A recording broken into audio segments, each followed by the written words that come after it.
ভেঙে পড়ে আছে প্রায় বছরখানেক থেকে।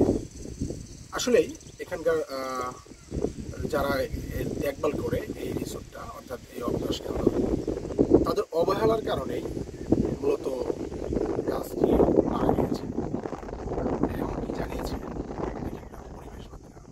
তারা জানিয়েছে যে এখানে মূলত আমি যে জায়গায় দাঁড়িয়ে আছি আর আশেপাশে যে প্রায় শতাধিক গাছ ছিল, এখন কোনো গাছ নেই, সবগুলো গাছই সবগুলো গাছই মারা গিয়েছে। কোনো মতো একটি গাছ টিকে আছে ওদিকে। আর এই যে এই গাছটি, আমি যে গাছটির নিচে আসলে দাঁড়িয়ে আছি, গাছটি পড়ে গেছে 1 বছর থেকে পড়ে আছে। এই গাছটিতে একটা সময় আমরা গণমাধ্যম কর্মী যারা আছে আমরা দেখেছি যে প্রায় 60 থেকে 70টি মৌচাক একসাথে এই গাছে বসেছিল।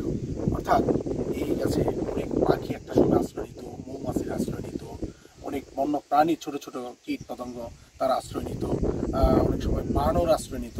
আসলে এই গাছগুলো না থাকার কারণে এখানকার সেই প্রাণীগুলো এখন আর নেই। আমরা পরিবেশবাদী সংগঠনের নেতাদের সাথে কথা বলেছি, তারা আমাদেরকে জানিয়েছে যে এখানকার মূলত যারা দেখভাল করছে অর্থাৎ কর্তৃপক্ষ যারা আছে তাদের গাফিলতির কারণেই এই গাছগুলো মারা গিয়েছে। নাঈম ইসলাম, ঢাকা মেইল, শেরপুর।